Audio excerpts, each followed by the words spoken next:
Hello everyone, welcome to Raj talks. ഇന്നത്തെ വീഡിയോയിൽ ഓസ്ട്രേലിയയിലേക്ക് വരാനുള്ള പെർമനൻറ്റ് റെസിഡൻസിൻ്റെ പ്രോസസ്സിനെ പറ്റിയിട്ടുള്ളൊരു ഡീറ്റെയിലിംഗ് ആണ്. അപ്പോൾ ഇതിനകത്ത് ഞാൻ പറഞ്ഞല്ലോ, ഞാനിപ്പോഴേ പറയാം, ഞാനൊരു മൈഗ്രേഷൻ ഏജൻ്റ് അല്ല. ഞാൻ എൻ്റെ മുന്നേ ഉള്ള വീഡിയോകളിലും ഞാനിത് പറഞ്ഞിട്ടുണ്ട്. അത് എടുത്തെടുത്ത് പറയാമെന്ന് വെച്ച് കഴിഞ്ഞാൽ ഒരുപാട് റൂൾസ് ചേഞ്ചസ് ഉണ്ടാകും, ഒരുപാട് കാര്യങ്ങളിലൊക്കെ ഇതിൽ മാറ്റം വന്നിട്ടുണ്ടാകും. അപ്പോൾ അത് ഞാൻ അറിയണമെന്നില്ല, കാരണം ഞാൻ ഓൾമോസ്റ്റ് 8 വർഷത്തിന് മുമ്പ് പെർമനൻറ്റ് റെസിഡൻസിന് അപ്ലൈ ചെയ്തിട്ട് വിസ കിട്ടിയ ഒരാളാണ്. ഇപ്പോൾ കറൻ്റ്ലി ഇവിടെ സിറ്റിസണാണ്. സോ ഇതിൻ്റെ ഇടയ്ക്കുള്ള ചേഞ്ചസ് ഉണ്ടാവാം. പക്ഷേ മാക്സിമം ഞാൻ വെബ്സൈറ്റിൽ കയറി ഞാൻ അപ്ലൈ ചെയ്ത സബ് ക്ലാസ് 189 അതിനെപ്പറ്റി അത്യാവശ്യം ഡീറ്റെയിൽസ് ഞാൻ എടുത്തിട്ടുണ്ട്. പ്ലസ് ഡോക്യുമെൻറ്റേഷനൊന്നും ഒരു ചേഞ്ചസും വന്നിട്ടില്ല. അതൊരിക്കലും വരാനും പോകണില്ല. എന്തെങ്കിലും കൂടുതൽ ചോദിച്ചാലേ ഉള്ളൂ, ഒന്നും കുറവ് ഇനി വരുമെന്ന് പ്രതീക്ഷിക്കേണ്ട. അപ്പോൾ ഞാൻ അന്ന് ചെയ്ത ഡോക്യുമെൻറ്റേഷൻസ്, ഗോ ത്രൂ ചെയ്ത പ്രശ്നങ്ങൾ, അതിനെക്കുറിച്ചൊക്കെയുള്ള ഒരു ചെറിയ ഡീറ്റെയിൽസ് ഇവിടെ ഡോക്യുമെൻറ്റ് ചെയ്യാമെന്ന് വിചാരിക്കുന്നു. അപ്പോൾ ഓസ്ട്രേലിയയിലേക്ക് പെർമനൻറ്റ് റെസിഡൻസിന് വേണ്ടി അപ്ലൈ ചെയ്യുകയാണെങ്കിൽ സബ് ക്ലാസ് 189 അതിൻ്റെ ഡീറ്റെയിൽസാണ് കൂടുതലും ഞാൻ ഷെയർ ചെയ്യാൻ ഉദ്ദേശിക്കുന്നത്. വേറെയും സബ് ക്ലാസ്സുകളുണ്ട്, സബ് ക്ലാസ് 491, അതൊക്കെ ഒരു റീജിയണൽ ഏരിയ, പിന്നെ സ്കിൽഡ് വർക്ക്, അതൊക്കെ റിലേറ്റഡ് ആയിട്ടാണ്. പിന്നെ സബ് ക്ലാസ് 190 ഇതും സെയിം കാറ്റഗറിയിൽ വരുന്നതാണ്. പക്ഷേ ഇതിനെക്കുറിച്ച് എനിക്ക് കൂടുതൽ അറിവുകളില്ല. അപ്പോൾ അതിനെക്കുറിച്ച് നിങ്ങൾക്ക് അറിയാവുന്ന മൈഗ്രേഷൻ ഏജൻറ്റിനോട് ചോദിക്കുക. സോ 189 ഏതിലോട്ട് വരുന്നതിന് മുമ്പും ഇവിടെ ഓസ്ട്രേലിയൻ ഹോം അഫയേഴ്സ് എന്ന് പറഞ്ഞിട്ടൊരു വെബ്സൈറ്റ് ഉണ്ട്. ആ വെബ്സൈറ്റിൻ്റെ ഡീറ്റെയിൽസ് ഞാൻ ഡിസ്ക്രിപ്ഷനിൽ പിൻ ചെയ്യാം. അതിൽ ഡീറ്റെയിൽഡായിട്ട്, അതായത് ഒരു പ്രിട്ടി ലേമാൻ, ഒരു സാധാരണക്കാരന് വായിച്ച് നോക്കിയാൽ എല്ലാ ഡീറ്റെയിൽസും മനസ്സിലാവുന്ന രീതിയിൽ സംഭവങ്ങളെല്ലാം അതിനകത്ത് കൊടുത്തിട്ടുണ്ട്. സോ ഫസ്റ്റ് തന്നെ അതിനകത്ത് പറയുന്നത് പോലെ ഒരു പോയിൻ്റ് ടെസ്റ്റ്, അതായത് സബ് ക്ലാസ് 189 വിസയ്ക്ക് മിനിമം വേണ്ടത് 65 പോയിൻറ്റ്സ് ആണ്. അപ്പോൾ അതിന് നിങ്ങൾ എലിജിബിൾ ആണോ എന്നുള്ള കാര്യമാണ് ആദ്യം നമ്മൾ നോക്കേണ്ടത്. അപ്പോൾ ഒരു പക്ഷേ നിങ്ങൾക്ക് അറിയാവുന്ന ഏതെങ്കിലും ഏജൻറ്റ്സ് ഉണ്ടെങ്കിൽ, മൈഗ്രേഷൻ ഏജൻറ്റ്സ് ഉണ്ടെങ്കിൽ, അവർ സ്വാഭാവികമായിട്ടും ആദ്യം നിങ്ങൾക്ക് ചെയ്തു തരേണ്ടത് ഈ പോയിൻറ്റ്സ് ടെസ്റ്റാണ്. ഞാൻ ഒരുപാട് പേരുടെ ഇത് കേട്ടിട്ടുണ്ട്, ഞാൻ തന്നെ പേഴ്സണലി എക്സ്പീരിയൻസ് ചെയ്തിട്ടുണ്ട്. 1-2 ഏജൻസിനോട് പോകുമ്പോഴത്തേക്കും അവർ ഫസ്റ്റ് ചോദിക്കും, നിങ്ങൾ എന്താണ് പ്രൊഫഷൻ? സോ എൻ്റെ പ്രൊഫഷൻ, ഞാൻ ഇലക്ട്രിക്കൽ എഞ്ചിനീയർ ആയിരുന്നു. അപ്പോൾ അവർ ഇലക്ട്രിക്കൽ എഞ്ചിനീയർ അവരുടെ വൺ ഡിമാൻഡാണ്, നിങ്ങൾ ആദ്യമേ ഇത്രയും പൈസ അടയ്ക്കൂ. പക്ഷേ ഇതിനകത്ത് വേറെ ഒരുപാട് കാര്യങ്ങൾ ചെക്ക് ചെയ്യാനുണ്ട്. നമ്മൾ ഫസ്റ്റ് പൈസ ഏതെങ്കിലും ഒരു ഏജൻറ്റിന് നമ്മൾ എന്താ പറയുക, ഒരു റിവ്യൂ ഒന്നും നോക്കാതെ, അല്ലെങ്കിൽ വേർഡ് ഓഫ് മൗത്തിൽ നമ്മൾ അവരുടെ പറ്റി കൂടുതൽ അന്വേഷിക്കാതെ പോയി കഴിഞ്ഞാൽ ചിലപ്പോൾ കാശ് പോകാനുള്ള ചാൻസസ് ഉണ്ട്. ഇതൊക്കെ 8 വർഷം മുമ്പ് നടന്ന എൻ്റെ എക്സ്പീരിയൻസിൽ നിന്നാണ് പറയുന്നത്. അപ്പോൾ ആദ്യം ഒരു ഏജൻസിയിൽ ഞാൻ ഫസ്റ്റ് സബ്മിറ്റ് ചെയ്തിട്ടുണ്ടായിരുന്നു. ഏജൻസിയുടെ പേര് ഞാൻ പറയുന്നില്ല. അപ്പോൾ കാരണം എൻ്റെ ഭാഗത്തുനിന്നും കുറച്ച് ഡിലേസ് ഉണ്ടായിരുന്നു. പക്ഷേ പിന്നീടാണ് അതിൻ്റെ പോയിൻറ്റ്സിൻ്റെ കാര്യങ്ങളുമൊക്കെ അവർ പറയുന്നത്. അപ്പോഴാണ് എനിക്ക് മനസ്സിലായത് ഇതിനകത്ത് ഒരുപാട് ഡോക്യുമെൻറ്റേഷനും അതും ഇതുമൊക്കെ വേണം. അതൊരു സർപ്രൈസായിരുന്നു. എല്ലാം ഓക്കെ എന്ന് പറഞ്ഞാലും നമ്മുടെ ഭാഗത്തുനിന്ന് നമ്മൾ ചെയ്യേണ്ട ഒരുപാട് കാര്യങ്ങളുണ്ട്. ഇനി എത്ര എക്സ്പേർട്ടായിട്ടുള്ള ഒരു ഏജൻറ്റ്, മൈഗ്രേഷൻ ഏജൻ്റ് ആണെങ്കിലും നമ്മൾ ചെയ്യേണ്ട കാര്യങ്ങൾ അത് നമ്മൾ തന്നെ ചെയ്യണം. അതിന് ഏജൻസിന് ഒന്നും ചെയ്യാൻ പറ്റില്ല. അപ്പോൾ ഫസ്റ്റ് നമുക്ക് ഈ പോയിൻറ്റ്സ് ടെസ്റ്റിലേക്ക് തുടങ്ങാം. ഞാൻ കുറച്ച് കാര്യങ്ങൾ ഇവിടെ മെൻഷൻ ചെയ്ത് വെച്ചിട്ടുണ്ട്. സോ പോയിൻറ്റ്സ് ടെസ്റ്റിൽ ഫസ്റ്റ് അവരുടെ ഒരു എലിജിബിലിറ്റി എന്ന് പറയുന്നത് നമ്മുടെ ഏജാണ് അവർ നോക്കുക. ഇപ്പോൾ ഇതിൻ്റെ മാക്സിമം പോയിൻറ്റ്സ് വരുന്നത് 30 പോയിൻറ്റിനാണ്.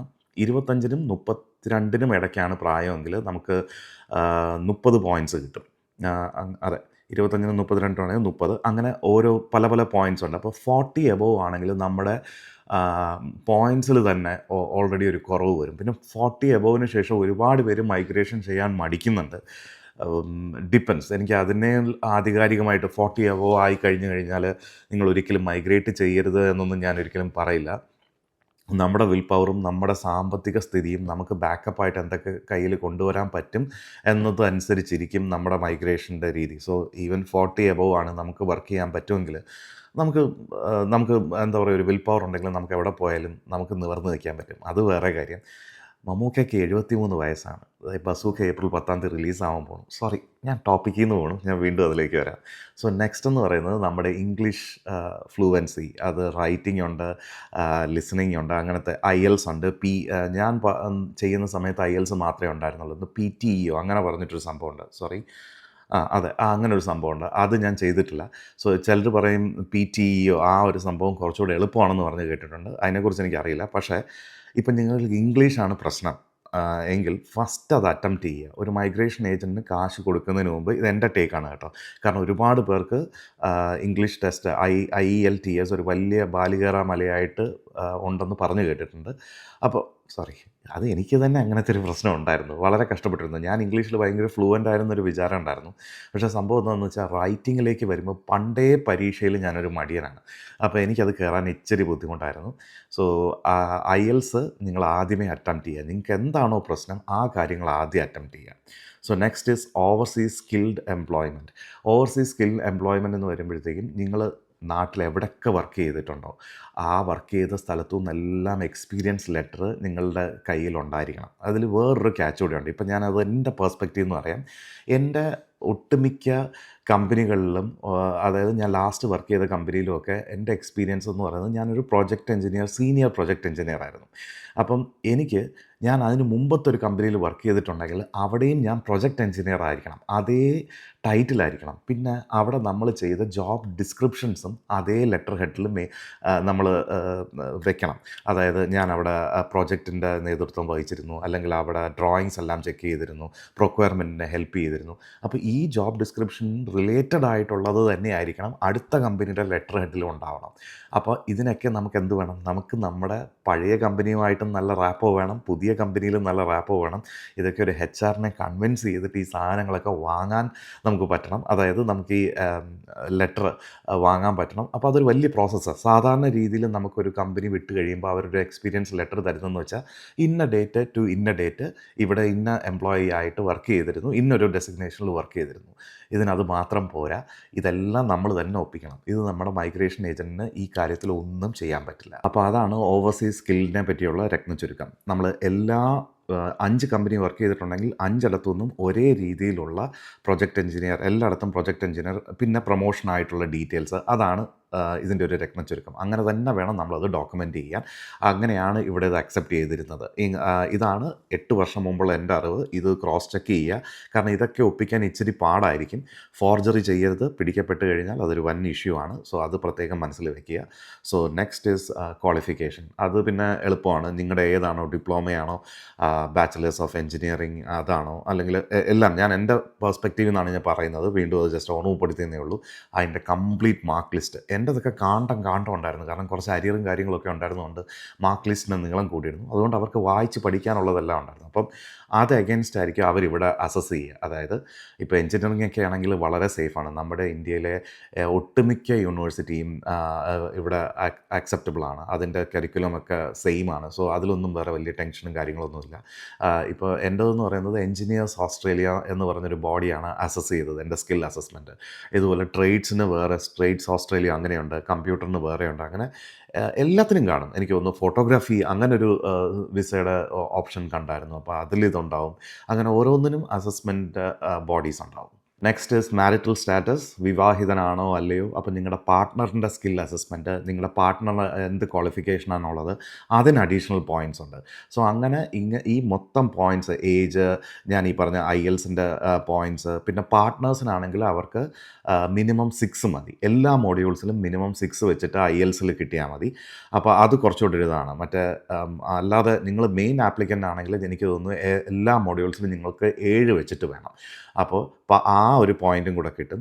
പാർട്ട്ണർ എന്താ പറയുക, ബാച്ചിലറാണ് അല്ലെങ്കിൽ പോസ്റ്റ് ഗ്രാജുവേറ്റ് ആണ്. അപ്പോൾ അതനുസരിച്ച് അതിനും പോയിൻറ്റ്സ് കൂടും. അങ്ങനെ ആകെ മൊത്തത്തിൽ 65 പോയിൻറ്റ് ഞാൻ മുമ്പ് പറഞ്ഞതുപോലെ നിങ്ങൾക്ക് ആയി കഴിഞ്ഞ് കഴിഞ്ഞാൽ നിങ്ങൾ എലിജിബിലിറ്റി നിങ്ങൾക്കുണ്ട്. അപ്പം ഇത് ഈ ഫസ്റ്റ് ഞാൻ പറയുന്നതെന്ന് പറഞ്ഞാൽ ആസ് എ ബേസിക് തിങ് ഇത്തരം കാര്യങ്ങളെല്ലാം ഒന്ന് റെഡിയാക്കിയിട്ട് ഒരു ഏജൻറ്റിൻ്റെ അടുത്ത് പോയി കഴിഞ്ഞാൽ എപ്പോഴായാലും നിങ്ങൾ ഇതിന് വേണ്ടിയിട്ട് ഈ ടൈം സ്പെൻഡ് ചെയ്യേണ്ടതാണ്. നമ്മൾ പൈസ കൊടുത്ത് ലോക്കാക്കി ആയിട്ട് നമ്മൾ പിന്നെ നമുക്ക് ഡെപ്പോസിറ്റ് തീർച്ചയായിട്ടും കിട്ടില്ല. അതിനൊരു മൈഗ്രേഷൻ ഏജൻറ്റ് നമുക്ക് കുറ്റം പറയാനും പറ്റില്ല.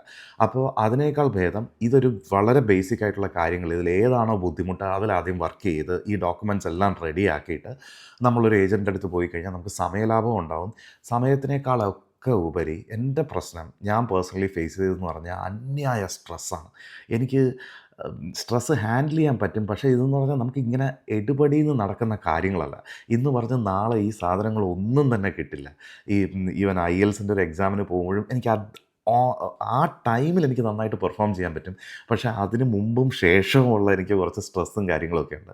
അപ്പോൾ അത് കുറച്ച് പ്ലാൻ ചെയ്ത് നമ്മൾക്ക് ഇങ്ങനെ ചെയ്യാൻ പറ്റിക്കഴിഞ്ഞാൽ അവോയ്ഡ് ചെയ്യാൻ പറ്റും. പിന്നെ ഇതിൻ്റെ വെയിറ്റ് ടൈം. ഈ ടൈമിലും നമ്മുടെ മൈൻഡ് മുഴുവൻ ഇതായിരിക്കും. അപ്പോൾ ആ കാര്യങ്ങളെല്ലാം പ്രത്യേകിച്ച് പ്ലാൻ ചെയ്ത് കഴിഞ്ഞ് കഴിഞ്ഞാൽ വടിവേലു പറയുന്ന പോലെ പ്ലാൻ പണി പണ്ണണം. അങ്ങനെയാണെങ്കിൽ നമുക്ക് കുറച്ചുകൂടെ സമയം സേവ് ചെയ്യാൻ പറ്റും. നമുക്ക് ടെൻഷൻ അകറ്റാൻ പറ്റും. അപ്പോൾ ഇതുവരെ പറഞ്ഞ കാര്യങ്ങൾ ഞാൻ ഒന്നുകൂടെ ബ്രീഫ് ചെയ്യാം. ഫസ്റ്റ് ഈ ചെക്ക് പോയിൻറ്റ്സ് ചെയ്യാൻ നിങ്ങൾക്ക് 65 ഇതിൽ എലിജിബിൾ ആണോയെന്ന് നോക്കുക. അതിനുശേഷം സ്കിൽ അസസ്മെൻറ്റിന് പോവുക. സ്കിൽ അസസ്മെൻറ്റിന് പോകുമ്പോൾ വേണ്ട ഡോക്യുമെൻറ്റ്സും അത്യാവശ്യം കാര്യങ്ങൾ ഞാൻ കവർ ചെയ്തു. എങ്കിലും ഞാൻ ഒന്നുകൂടെ ഒന്ന് വായിക്കാം. സ്കിൽ അസസ്മെൻറ്റ്, അതിൻ്റെ അത്യാവശ്യം ഡോക്യുമെൻറ്റ്സ് എന്ന് പറയുന്നത് degree, diploma certificate, mark sheets, employment experience letter. അത് ജസ്റ്റ് എംപ്ലോയ്മെൻറ്റ് എക്സ്പീരിയൻസ് ലെറ്റർ മാത്രമല്ല, ഞാൻ ഈ പറഞ്ഞ പോലെ ഇത്രയും ഡീറ്റെയിൽസ് അതിൽ നമ്മൾ എടുക്കണം. എവിഡൻസ് ഓഫ് സാലറി പേയ്മെൻറ്റ്, എല്ലാ പേ സ്ലിപ്സും നമ്മൾ റെഡിയാക്കണം. പാസ്പോർട്ട് കോപ്പി, ഓഫ് കോഴ്സ്, നിങ്ങളുടെ CV, കരിക്കുലം വിറ്റ്, ഫോട്ടോ IDs, ഡ്രൈവിംഗ് ലൈസൻസോ അങ്ങനത്തെ കാര്യങ്ങളൊക്കെ. പിന്നെ ഓർഗനൈസേഷൻ ചാർട്ട്, ഞാൻ നേരത്തെ പറഞ്ഞില്ലേ എന്തുകൊണ്ടാണ് നിങ്ങളുടെ ഡെസിഗ്നേഷൻ, അതായത് പ്രൊജക്റ്റ് എഞ്ചിനീയർ ആണെങ്കിൽ ആ ഓർഗനൈസേഷനിൽ അത് എവിടെ വരുന്നു, ആർക്ക് റിപ്പോർട്ട് ചെയ്യുന്നു, അങ്ങനത്തെ ഡീറ്റെയിൽസ് ഉള്ള ഒരു ഓർഗനൈസേഷൻ ഫ്ലോ ചാർട്ട് വരെ ഇവർ ഇപ്പോൾ അതിൽ ചോദിക്കുന്നുണ്ട്. സോ ഈ ഡോക്യുമെൻറ്റേഷനൊക്കെയാണ് നമ്മൾ ഇമ്പോർട്ടൻ്റ് ആയിട്ട് നോക്കേണ്ടത്. സോ വൺസ് നമ്മൾ ഈ സ്കിൽ അസസ്മെൻറ്റിന് വേണ്ടിയിട്ട് നമ്മൾ ഈ ഡോക്യുമെൻറ്റ്സ് എല്ലാം റെഡിയാക്കി, ഒന്നുകിൽ നിങ്ങൾ പേഴ്സണലി ചെയ്യുകയോ അല്ലെങ്കിൽ ഒരു മൈഗ്രേഷൻ ഏജൻറ്റ് വഴി ചെയ്യുകയോ എങ്ങനെ ചെയ്താലും ഇതിൻ്റെ ഒരു വെയിറ്റ് പീരീഡ് എന്ന് പറയുന്നത് 3 to 4 months ആയിരുന്നു. ഞാനൊരു 8 വർഷം മുമ്പ് കുറച്ചുകൂടെ എനിക്ക് തോന്നുന്നു ആപ്ലിക്കൻസും അന്നും ഉണ്ട് ഹെവി ആയിട്ട്. പക്ഷേ ഇപ്പോഴാണെന്ന് തോന്നുന്നു കൂടുതൽ ഒഴുക്ക് ഭയങ്കരമായിട്ട് കൂടിയിരിക്കുന്നത് ഇങ്ങോട്ടുള്ള ആൾക്കാരുടെ വരവ്. അപ്പം എനിക്ക് തോന്നുന്നു ഇപ്പം പ്രോസസ്സിങ് ടൈം, പക്ഷേ അപ്പോഴേ അവർ അത്യാവശ്യം ഫാസ്റ്റ് ആക്കിയിട്ടുണ്ട്. എനിക്ക് തോന്നുന്നു എനിക്കൊരു 3 മാസത്തിൽ തന്നെ കിട്ടി, എല്ലാ കാര്യങ്ങളും റെഡിയായി കിട്ടി. സ്കിൽ അസസ്മെൻറ്റ് ഓക്കെ ആയി കിട്ടിയെന്നാണ് എൻ്റെ ഓർമ്മ. വൺസ് സ്കിൽ അസസ്മെൻറ്റ് കിട്ടിക്കഴിഞ്ഞ് കഴിഞ്ഞാൽ പിന്നെ എക്സ്പ്രഷൻ ഓഫ് ഇൻട്രസ്റ്റ് സബ്മിറ്റ് ചെയ്യുക. ആ എക്സ്പ്രഷൻ ഓഫ് ഇൻട്രസ്റ്റ് സബ്മിറ്റ് ചെയ്ത് കഴിഞ്ഞ് കഴിഞ്ഞാൽ നമ്മുടെ കയ്യിൽ അത് 1 വർഷത്തോളം വാലിഡാണ്. അതിൻ്റെ ഇടയ്ക്ക് എന്തെങ്കിലും അമെൻമെൻറ്റ്സ് വേണമെങ്കിൽ നമുക്ക് ചെയ്യാനും പറ്റും. പിന്നെ ഈ ഓസ്ട്രേലിയൻ ഹോം അഫയേഴ്സിൽ ഒരു ഗുണം എന്താണെന്ന് വെച്ച് കഴിഞ്ഞാൽ, നിങ്ങൾ സ്കിൽ അസസ്മെൻറ്റിന് വേണ്ടി സബ്മിറ്റ് ചെയ്യുമ്പോഴും ഇതെല്ലാം പല ഡിപ്പാർട്ട്മെൻറ്റ്സാണ്. പക്ഷേ ഇപ്പോൾ എഞ്ചിനീയേഴ്സ് ഓസ്ട്രേലിയ, നമ്മുടെ എഞ്ചിനീയേഴ്സിൻ്റെ ഇതിൽ അവരാണ് ഇത് ചെയ്യുന്നത്. ഇപ്പോൾ എന്തെങ്കിലും ഡോക്യുമെൻറ്റ് മിസ്സിംഗ് ആണെങ്കിൽ അവരെടുത്ത ഉടനെ റിജക്റ്റ് ചെയ്യില്ല. അവർ തീർച്ചയായിട്ടും തിരിച്ച് വന്നിട്ട് ഒന്നിൽ മൈഗ്രേഷൻ ഏജൻറ്റ് അല്ലെങ്കിൽ നിങ്ങൾ ഡയറക്റ്റാണ് അപ്ലൈ ചെയ്യുന്നതെങ്കിൽ നിങ്ങളുടെ അടുത്ത് വന്നിട്ട് അത് ചോദിക്കും. ഇന്നൊരു ഡോക്യുമെൻ്റ് കൂടെ വേണം, അതുകൂടെ ഇത്ര ദിവസത്തിനകത്ത് ഇതിനകത്ത് അറ്റാച്ച് ചെയ്യുക എന്ന് പറഞ്ഞാൽ അവർ കുറച്ച് ഫ്ലെക്സിബിളാണ്. അങ്ങനെ എടുത്ത ഉടനെ വലിച്ചെറിഞ്ഞ് റിജക്റ്റഡ് അങ്ങനൊന്നും ടെൻഷൻ അടിക്കാനില്ല. മനഃപൂർവ്വമായിട്ട് ഡിലേസ് ഒഴിവാക്കാതിരിക്കാൻ വേണ്ടി നമ്മളെല്ലാം കണ്ട് ചെയ്ത് കഴിഞ്ഞാൽ ബെറ്റർ. പക്ഷേ ഇൻ കേസ് എന്തെങ്കിലും മിസ്സായാലും അങ്ങനെ ടെൻഷൻ അടിക്കേണ്ട ആവശ്യമില്ല.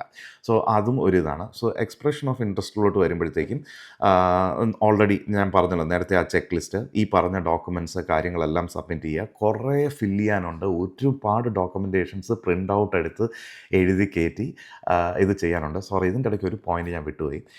നമ്മൾ സ്കിൽ അസസ്മെൻറ്റ് സബ്മിറ്റ് ചെയ്യുമ്പോൾ അതൊരു മേജർ പോയിൻ്റ് ആയിരുന്നു. സ്കിൽ അസസ്മെൻറ്റിന് വേണ്ടി നമ്മൾ സബ്മിറ്റ് ചെയ്യുമ്പം CDR അഥവാ കോമ്പിറ്റൻസി ഡെമോൺസ്ട്രേഷൻ റിപ്പോർട്ട്. അപ്പോൾ ഇത് എഞ്ചിനീയേഴ്സ് ഹോസ്റ്റലിലായിട്ടാണ് മെയിനായിട്ട് ഞാൻ കണ്ടിരിക്കുന്നത്. മറ്റ് അസസ്മെൻറ്റ് ആൾക്കാർ ഇത് ചോദിക്കുന്നുണ്ടോ ഇല്ലയോ എന്നതിനെക്കുറിച്ച് എനിക്കറിയില്ല. പക്ഷേ സിമിലറായിട്ട് എന്തെങ്കിലും ചെയ്യേണ്ടി വരുമായിരിക്കും.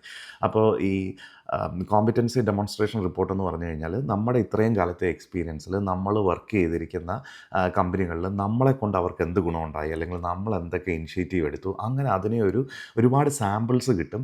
അപ്പോൾ അതിലെ വേർഡ്സ് ഒക്കെ ചേഞ്ച് ചെയ്തിട്ട് നമുക്ക് എക്സാക്റ്റ് കോപ്പി പേസ്റ്റ് ചെയ്ത് കഴിഞ്ഞാൽ അത് റിജക്റ്റ് ചെയ്യും. പ്ലേജറിസം എന്ന് പറഞ്ഞിട്ട് നമ്മൾ കോപ്പി അടിച്ചു എന്ന് പറഞ്ഞിട്ട് അത് റിജക്റ്റ് ചെയ്യും. അപ്പോൾ നമ്മൾ തന്നെ ഓരോ കരിയർ എപ്പിസോഡ് എഴുതി ഉണ്ടാക്കി നമ്മൾ ഇന്നതൊക്കെ ചെയ്തു, കോമ്പിറ്റൻ്റ് ആയിരുന്നു, അവിടെ ഒരുപാട് പേര് അപ്രീഷിയേറ്റ് ചെയ്തു, ഞങ്ങളുടെ എഫേർട്സ് ഇങ്ങനെയൊക്കെ ഉണ്ടായിരുന്നു, ഞാൻ ഇനിഷ്യേറ്റീവ് എടുത്ത് അവിടെ എന്താ പറയുക പുതിയൊരു മെത്തേഡ് ക്രിയേറ്റ് ചെയ്തു, അപ്പോൾ അതോടുകൂടി വർക്ക് ഫ്ലോയിൽ ഭയങ്കര ഇമ്പ്രൂവ്മെൻ്റ് ഉണ്ടായി, ഇത്ര അവേഴ്സ് സേവ് ചെയ്തു, അങ്ങനത്തെ ഒരുപാട് തള്ളുകൾ നമ്മൾ ഇതിനകത്ത് എഴുതി നിറയ്ക്കേണ്ടതുണ്ട്. എനിക്ക് തോന്നുന്നു ഇപ്പോൾ AI ഒക്കെ ഉള്ളതുകൊണ്ട് കുറച്ചുകൂടെ റൈറ്റിങ്സ് എളുപ്പമായിരിക്കും. എഞ്ചിനീയേഴ്സ് ഓസ്ട്രേലിയയ്ക്ക് ഇങ്ങനത്തെ ഒരു കരിയർ എപ്പിസോഡ്, അതായത് കോമ്പിറ്റൻസി ഡെമോൺസ്ട്രേഷൻ റിപ്പോർട്ട് 3 സ്ഥലത്ത് വർക്ക് ചെയ്തത് അല്ലെങ്കിൽ 3 പ്രൊജക്റ്റിന് വർക്ക് ചെയ്യുന്നത് കാണിക്കുന്നത് മസ്റ്റാണ്. മറ്റ് അസസ്മെൻറ്റ് ഏജൻസീസ് എങ്ങനെയാണ് ഇതിനെ അപ്രോച്ച് ചെയ്യുന്നതിനെക്കുറിച്ച് എനിക്ക് അറിയില്ല. സോ അതാണ് CDRനെ കുറിച്ച്. ഇത് വളരെ ഇമ്പോർട്ടൻ്റ് ആയിട്ടുള്ളൊരു ഡോക്യുമെൻ്റാണ്. ഇത് വളരെ ക്ലിയറായിട്ട് അവർ റിവ്യൂ ചെയ്യുമെന്നാണ് ഞാൻ മനസ്സിലാക്കുന്നത്. സോ ഇപ്പം നമ്മുടെ സ്കിൽ അസസ്മെൻറ്റ് കഴിഞ്ഞു, എക്സ്പ്രഷൻ ഓഫ് ഇൻട്രസ്റ്റ് നമ്മൾ സബ്മിറ്റ് ചെയ്തു. വൺസ് അത് കഴിഞ്ഞ് കഴിഞ്ഞാൽ എനിക്ക് അന്നത്തെ ടൈമിൽ 6 മന്ത്സ് കൊണ്ട് ഈ പ്രോസസ്സ് എല്ലാം 6 ഓർ 8 മന്ത്സ് അതാണ് എൻ്റെ ഓർമ്മ കേട്ടോ. അതിനകത്ത് മൊത്തം എനിക്ക് ഒരു വർഷം 9 മാസം 10 ടു ഒരു വർഷത്തിനകത്ത് കാര്യങ്ങളെല്ലാം റെഡിയായി. അതാണ് എനിക്ക് ഡേറ്റ്സ് എക്സാക്റ്റ് ഓർമ്മയില്ല, പക്ഷേ കാര്യങ്ങളെല്ലാം റെഡിയായി. അപ്പോൾ എക്സ്പ്രഷൻ ഓഫ് ഇൻട്രസ്റ്റ് വന്നു. ഈ ഡോക്യുമെൻറ്റ്സ് എല്ലാം സബ്മിറ്റ് ചെയ്തതിന് ശേഷം എക്സ്പ്രഷൻ ഓഫ് ഇൻട്രസ്റ്റും കാര്യങ്ങളൊക്കെ വന്നു. ഇതിനകത്ത് നമ്മുടെ മാരേജ് സർട്ടിഫിക്കറ്റ്, അതിൻ്റെ ഒരു ലിസ്റ്റ് ഓഫ് ഡോക്യുമെൻറ്റ്സ് ഞാൻ പറയാം. Same IELTS, employment, marriage certificate, pay slips, ഈ മുമ്പ് പറഞ്ഞ ആ കാര്യങ്ങളൊക്കെ തന്നെ.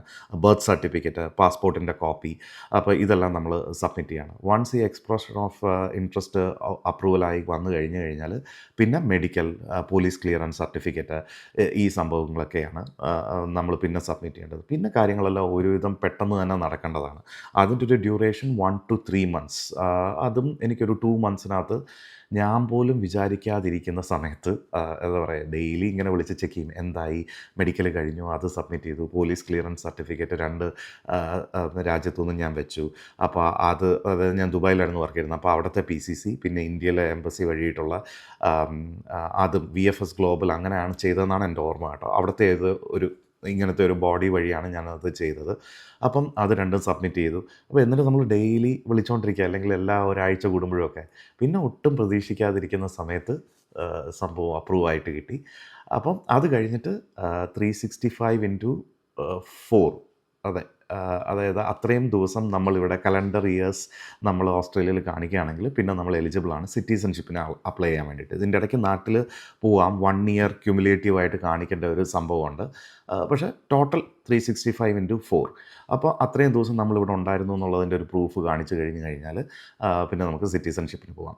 അപ്പോൾ ഇതൊക്കെയാണ് permanent residency sub class 189 almost ഞാൻ ഗോ ത്രൂ ചെയ്ത ഇഷ്യൂസ്, ഇതിൻ്റെ പ്രോസസ്സിൻ്റെ ടൈം, കാര്യങ്ങളൊക്കെ.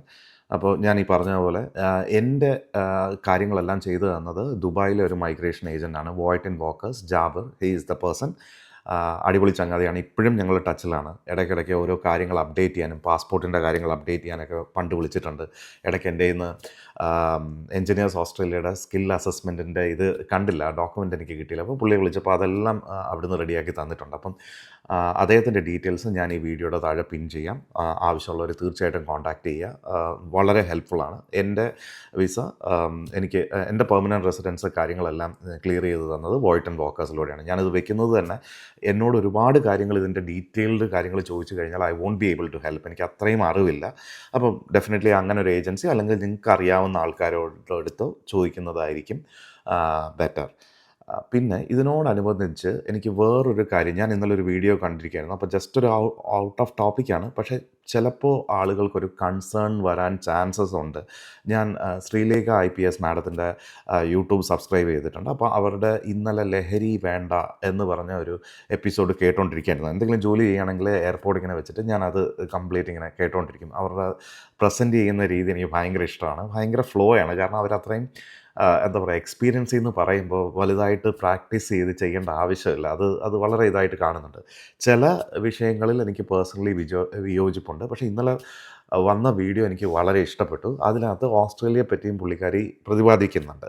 അപ്പോൾ അതിൽ എനിക്ക് ഒരു എതിർപ്പും പറയാനില്ല. പുള്ളിക്കാരി പറഞ്ഞൊരു സ്റ്റേറ്റ്മെൻറ്റ് ചിലപ്പോൾ മിസ്അണ്ടർസ്റ്റാൻഡ് ചെയ്യാനുള്ള ചാൻസസ് ഉണ്ട്. മാഡം പറയുന്നത് അതിൽ എങ്ങനെയാണെന്ന് വെച്ച് കഴിഞ്ഞാൽ ഓസ്ട്രേലിയയിലും ഇത്തരം ഡ്രഗുകൾ ലഭ്യമാണ്.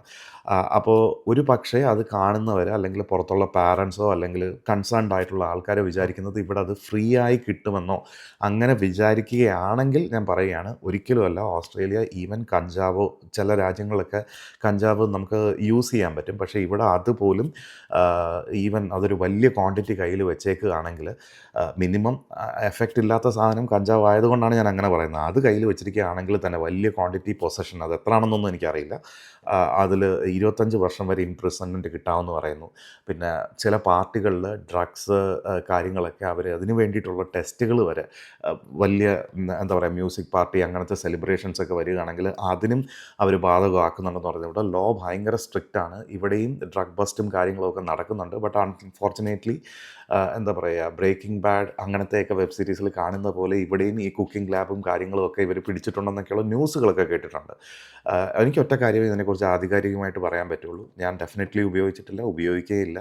നമ്മൾ നമ്മുടെ കുട്ടികളെയും നോക്കുക, അതുപോലെയൊക്കെ ഉള്ളൂ. അപ്പോൾ ഇവിടെ സ്ട്രിക്റ്റ് ആയിട്ടുള്ള ലോസ് ഉണ്ട്. ഇതിവിടെ അങ്ങനെ അവൈലബിൾ അല്ല. സോ മാഡം പറഞ്ഞതിൽ ഒരു തെറ്റുമില്ല. അവരുടെ ആ വീഡിയോ വളരെ എഫക്റ്റീവാണ്. ഇപ്പോൾ കൂടി വരുന്ന ഡ്രഗ് ഇഷ്യൂസ് നാട്ടിലെ കാണുമ്പോൾ ഇങ്ങോട്ട് കുട്ടികളെ സെൻഡ് ചെയ്യുമ്പോൾ നിങ്ങൾ ഒന്നുകൊണ്ടും പേടിക്കേണ്ട ആവശ്യമില്ല.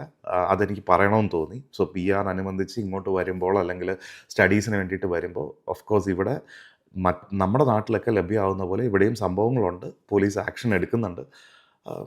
നമുക്കിതിൽ നിന്നും മാറി നിൽക്കാം എന്നുള്ള ഒരൊറ്റ കാര്യമേ എനിക്ക് പറയാനുള്ളൂ. സോ PR റിലേറ്റഡ് ആയിട്ടുള്ള വീഡിയോ എല്ലാവർക്കും ഇഷ്ടപ്പെട്ടെന്ന് വിചാരിക്കുന്നു. ഇഷ്ടപ്പെട്ടാൽ please subscribe the channel, comments രേഖപ്പെടുത്തുക. Thank U.